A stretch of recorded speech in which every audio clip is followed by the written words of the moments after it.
Good afternoon, everybody. I'm Jonathan Ellis. I'm Meredith. This is 862 Live. Today, on today's segment, we're going to be over the topic of Kwanzaa. The reason why we're bringing this to everybody's attention because we know a lot of members celebrate the history of Kwanzaa in our plants. We're going to give them the recognition. We're going to give also other members in the plants the history of it and the background of it because we don't never want to leave nobody out. We're all one.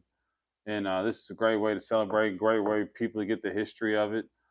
So first off, we're going to start out with the history of Kwanzaa and Okay. what it means.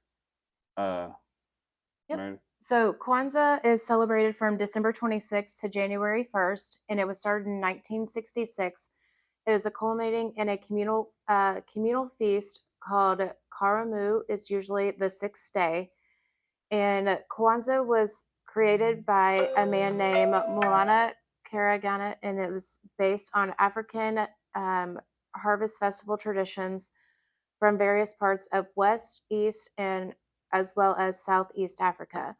It's estimated between 500,000 and 2 million celebrate Kwanzaa.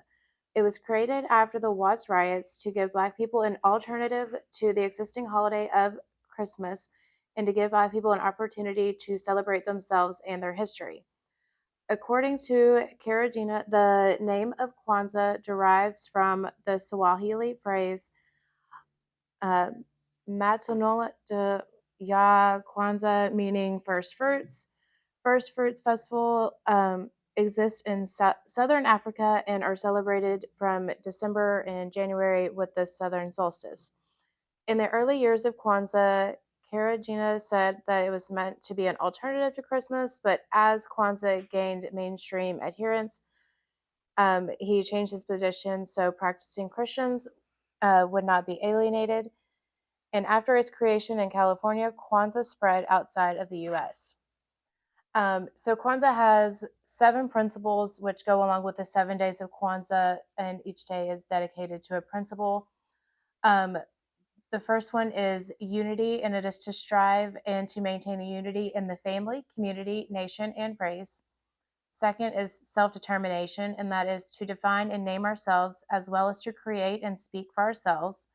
3, collective work and responsibility, to build and maintain our community together and make our brothers and sisters' problems our problems and to help solve them together. 4, cooperative economics, to build and maintain our own stores, shops, and other businesses and to profit from them together.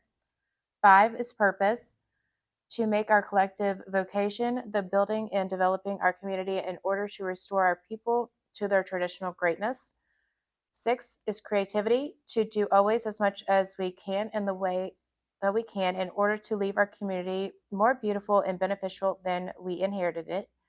And 7 is faith, to believe with all our hearts in people, our parents, teachers, and our leaders, and the righteousness and victorial of our struggle. That's right. And also, we have the symbols of Kwanzaa. Kwanzaa celebratory symbols include a mat on which other symbols are placed. One is a Kanara. Kanara is a candle holder for 7 candlesticks. The other is the Ushama Saba, is the 7 candles. Then you have the Masao, which is the crops. Then you have the Mahinda, which is corn, to represent the children's celebration, and corn may be a part of the holiday meal. And another one is Kikombi, Cha Umja, which is Unity Cup for uh, for common ooh, Commemorating. for commemorating and giving uh, Given things. giving thanks to African ancestors. And another one is Swahili, which is gifts. And this also supplements representation, including a Kazua Saba poster, which is the black, red, and green colors in the flag. And this also is the African books and artworks. All represent values and concepts reflective of African culture and contribution to community building and reinforcement. And also, we have the recognitions. The first Kwanzaa stamp designated by the Cynthia St. James was also issued by the United States Post Office in 1977, which is also the same year Bill Clinton gave first presidential declaration making making a holiday. Um, and well, and this is also a great way for people to understand and learn the concept of Kwanzaa and what our what some of our members celebrate and what they go through and the history of it. And we also want to say that we're here to celebrate you all, even if most everybody doesn't celebrate it, but we're also here with you. So it's a great way to learn and learn the history of it. And if you know somebody that celebrates it, tell them Happy Kwanzaa. Yep. And so it's a great way to learn the history of it. And we also want to give thanks to everybody throughout the year for helping us and on the podcast and tuning in.